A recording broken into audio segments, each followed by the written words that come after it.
Hello, this is Dan McCoy from McCoy Contractors, owner, and I've been asked to react to some videos and think what I think about some of these, what's going on. Here's a picture of a woman that is painting her interior of the basement wall, which I think is a great idea. I think you should paint it aesthetically, it looks great, but if anybody thinks that you're going to use a waterproofing paint and actually waterproof the interior wall, it's not. Water is going to come through on a capillary pull, and if there's enough moisture on the outside, it's actually going to blister the interior of the wall. That's been my experience with it, but I think it looks great. Yeah,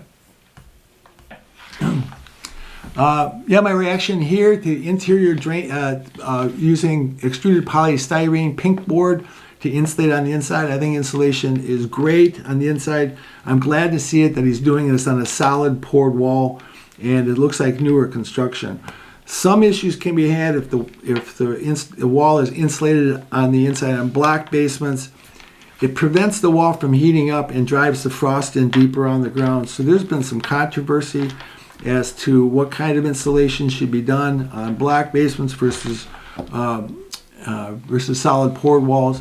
I think anything you're going to do on the interior of a wall with solid poured, I think insulation is great. Dow pink board extruded polystyrene is awesome.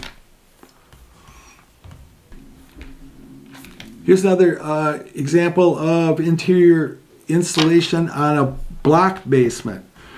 And again, I'm a little hesitant to put extruded polystyrene directly against the wall on the inside of the basement. I've always had to come from the school of, if you really want to insulate your basement from getting cold, is you want to prevent the cold from coming in. So I'm kind of a fan of digging it out in the outside 3 feet, installing this extruded polystyrene pink or blue board on the outside, covering it up with a cement mastic, and you're preventing the cold from coming in, not from the heat getting out. And if that wall ends up getting too cold, the frost on the outside can drive it down deeper, putting more pressure on that wall. That's my personal opinion on that. Somebody had asked me, here's an example of what they're calling is an exterior kind of a repair. It's actually a kind of a form of what they call a French drain, which was termed after World War I, so to be able to dewater areas so tanks could get through in the old French farm fields. This is a way for water to get from the outside and channel it away from the interior basement wall. Again, it's kind of a neat thing, but if it's going to absolutely repair your basement from waterproofing it from the inside down low, it's really not going to work, I don't think. Is there a phone? I came across this picture, and I don't know whether to think it's awesome or whether to question whether it makes any sense or not. In all your basements, in all basements, in all circumstances, you want to get the water as far away from the basement as possible.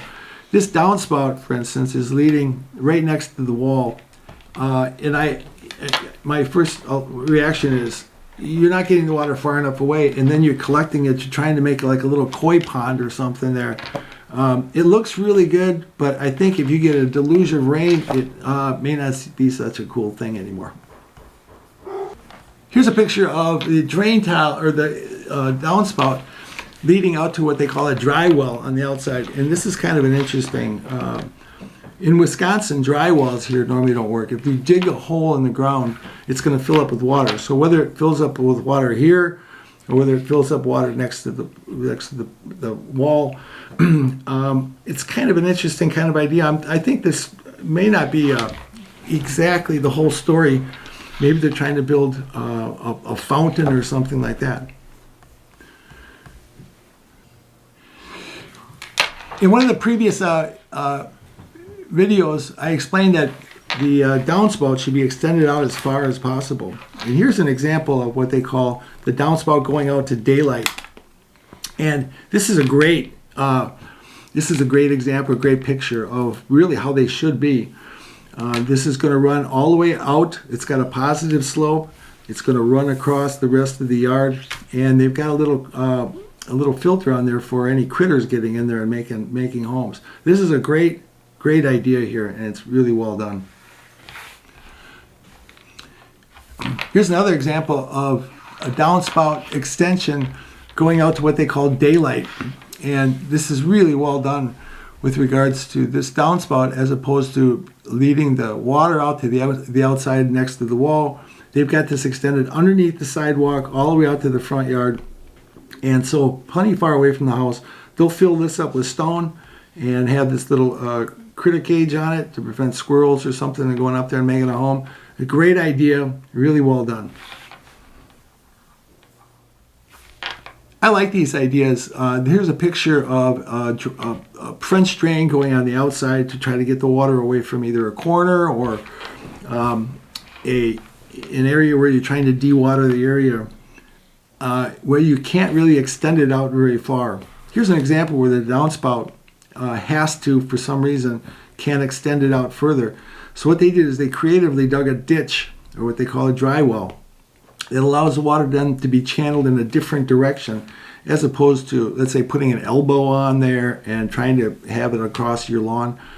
This is a really well idea. I don't know what the rest of the house looks like, but these are really good ideas to get. Anything you can do to get the water away from the house is a good idea. So that's some of my suggestions and my reaction to these videos, and some of the photographs that were given to me, regarding getting water away from the house, what different kind of products there are, different paints, different installation. If you have any questions, put them in the comment section, and I'll try to return them either personally or I'll make a video of it. Thank you.